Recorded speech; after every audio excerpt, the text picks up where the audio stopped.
NDA गठबंधन में बड़ी दरार मोदी सरकार अब नहीं बचेगी, क्योंकि एनडीए गठबंधन की दरार सिर्फ चंद्रबाबू नायडू से नहीं शुरू होती है।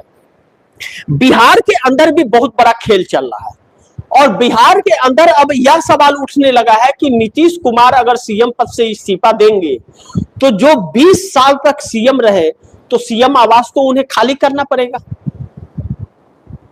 और आज संजय झा जो भारतीय जनता पार्टी के स्लीपर सेल माने जाते हैं, उन्होंने भी हवा के रुख को पकड़ लिया, वह भी पलट गए, कह रहे हैं कि बिहार का सीएम अगला जेडीयू का ही होगा, भाजपा का नहीं होगा। यह तो मतलब गजब का खेल हो गया कि अभी तक तो वह भाजपा का भाषा बोल रहे थे। ललन सिंह इससे बचते हुए नजर आ रहे हैं। लेकिन बिहार में जेडीयू के नेताओं में दो फाड़ हो चुकी है।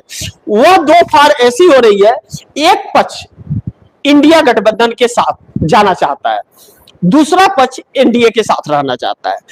लेकिन आज मार्केट का हाल और विपक्ष की एकजुटता को देख करके कहीं न कहीं मन बदलता हुआ भी नजर आ रहा है। ऐसे में संजय झा का बयान, जो भारतीय जनता पार्टी के पक्ष में आज तक बात करते नजर आए, मोदी और शाह की भाषा बोलते नजर आए थे, जो स्वयं आरएसएस के संगी है, जो भाजपा से ही निकल करके जेडीयू में गए हैं, अगर वह कहते हैं पहली बार कि जेडीयू का ही सीएम होगा, इसका मतलब हवा चल पड़ा है और हवा को रुख को नेताओं ने पहचानना शुरू कर दिया है। एनडीए गठबंधन के अंदर नीतीश कुमार हो, चाहे एनडीए गठबंधन के अंदर जयंत चौधरी हो, चाहे अनुप्रिया पटेल हो, चाहे चंद्रबाबू नायडू हो और चाहे पवन कल्याण हो, इनकी संख्या 33 सांसदों की होती है, जिनका नाम मैंने अभी आप दर्शकों को एनडीए गठबंधन का बताया।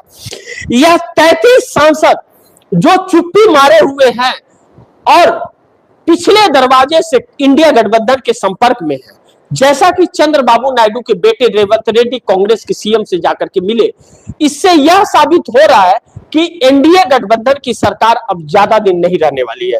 इसका मतलब सरकार अब नहीं बचेगी, सरकार गिरने वाली है।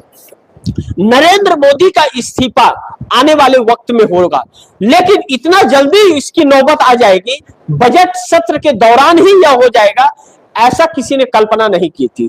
लेकिन भारतीय जनता पार्टी को इस बात का खौफ और डर अब डराने लगा है कि बजट सत्र, यह आखिरी बजट सत्र न नरेंद्र मोदी सरकार का साबित हो।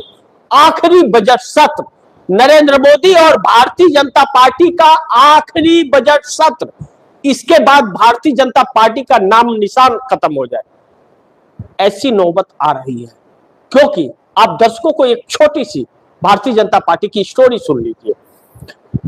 भारतीय जनता पार्टी का नाम पहले जनसंघ था। 1980 के दशक में यह पार्टी बहुत बदनाम हो गई थी। आरएसएस का ही यह संगठन है, राजनीतिक संगठन भारतीय जनता पार्टी।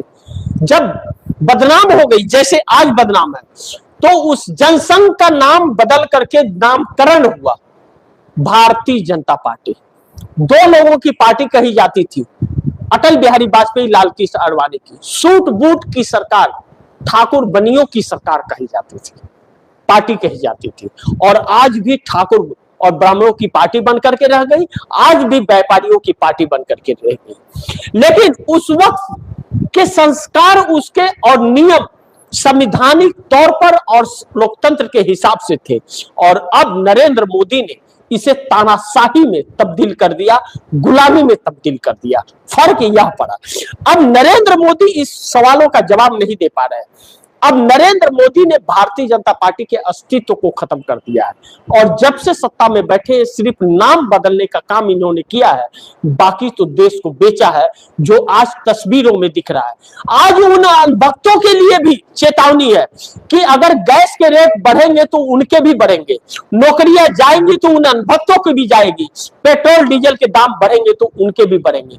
सोचिए, रेट बढ़ जाए चलेगा, सामान न मिले तो क्या होगा। और एक भी शिप आज समुद्री इलाके से नहीं गुजरी है, तो कल का सुबह क्या तस्वीर दिखाएगा। खबरें कितना भी छिपा लीजिए, सामान आपको मार्केट से ही लेना पड़ेगा।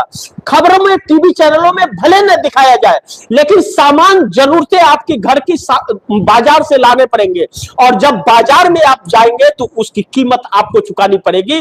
लेकिन पैसे रह करके भी सामान न अगर मिले तो क्या खाएंगे। नोट, सोचिए कि आने वाला वक्त किस हालात में पहुंचने वाला है।